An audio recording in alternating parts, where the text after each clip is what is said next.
एक मिथ है लोगों में कि कम तेल में खाना स्वादिष्ट नहीं होगा, अच्छा नहीं होगा। उस मिथ को तोड़ने के लिए एक लाइव वर्कशॉप है। प्रोग्राम के बाद में जब महिलाएं जाएंगी तो इस बात के लिए आश्वस्त रहेंगी कि जो खाना बना है वो टेस्टी भी है, वो स्वास्थ्यवर्धक भी है, हमारी जेब पर भी ये भारी नहीं होगा, हमारी सेहत भी अच्छी रखेगा और साथ में जो हमारा देश है जितना तेल आयात करता है उसमें भी कटौती करके हम राष्ट्र निर्माण में भी अपनी एक छोटी सी भूमिका को निभाएंगे।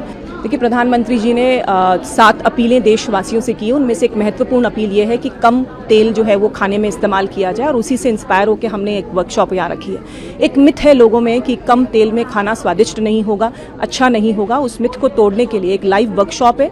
खाना जो बन रहा है वो महिला बहनें टेस्ट भी कर रही हैं और वो स्वाद चख करके इस बात के लिए मैं समझती हूँ कि यहाँ इस प्रोग्राम के बाद में जब महिलाएं जाएंगी तो इस बात के लिए आश्वस्त रहेंगी कि जो खाना बना है वो टेस्टी भी है, वो स्वास्थ्यवर्धक भी है और अपने घर परिवार की स्वास्थ्य की चिंता करते हुए वो इस काम को आगे बढ़ाएंगे। एक छोटा सा प्रयास जो हमारे देश में एक बड़ा बदलाव ला सकता है, उसके लिए हम सभी महिला बहनें, हमारी भारतीय जनता पार्टी की महिला मोर्चा की पूरी टीम काम कर रही है। हम जिलों तक इसको लेकर के जाएंगे, इस मुहिम को, इस अवेयरनेस कैंपेन को नीचे तक लेकर जाएंगे, जिससे स्वस्थ भारत का संकल्प जो आदरणीय प्रधानमंत्री जी ने लिया है उसको हम पूरा कर सकें। 3 काम इसमें हम करेंगे। एक ही प्रयास से 3 उसके रिजल्ट्स हमें मिलेंगे। हमारी जेब पर भी ये भारी नहीं होगा, हमारी सेहत भी ये अच्छी रखेगा और साथ में जो हमारा देश है जितना तेल आयात करता है उसमें भी कटौती करके हम राष्ट्र निर्माण में भी अपनी एक छोटी सी भूमिका को निभाएंगे।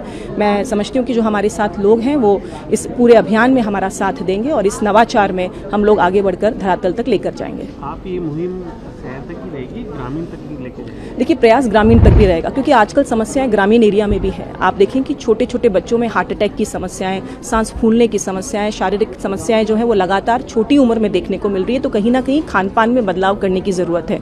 जो व्यक्ति अच्छी शारीरिक काम करता है वो कुछ भी खा सकता है, लेकिन आजकल ज्यादातर ऐसा हमारे लोग देश में लोग हैं जो इतना फिजिकल वर्क नहीं करते और इसीलिए उनको जो स्वास्थ्य से संबंधित है वो समस्याएं आती हैं। तो उसको उनको अवेयर करते हुए हमारे पास डॉक्टर पूनम भी हमारे साथ में जो बताएंगी कम तेल खाने से क्या बेनिफिट मिल सकता है और उसी के माध्यम से लोगों को अवेयर करके इस मुहिम में हम लोग जोड़ेंगे। कर्नाटक के सीएम सिद्धरामैया जी ने इस्तीफा दे दिया है, इसको लेकर आपका क्या कहना है? देखिए, जो काम राजस्थान में लगातार, देखिए कांग्रेस पार्टी का हमेशा से ये रहा है, जहाँ जहाँ पे उनकी सरकार आई है आपसी सिर्फ फुटबॉल इतने ऊपर लेवल पर रहती है। आपने अभी जब केरल में उनकी सरकार आई तो देखा कितना समय उन्होंने मुख्यमंत्री डिसाइड करने में लगाया। हिमाचल में भी ऐसी ही स्थिति है।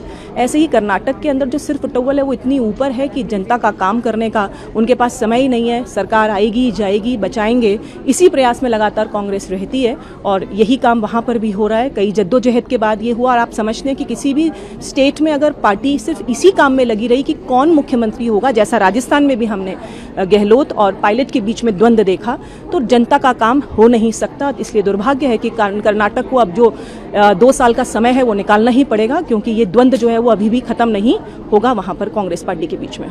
देश दुनिया की ताजा खबरें और वीडियोस के लिए अभी डाउनलोड करें पत्रिका ऐप।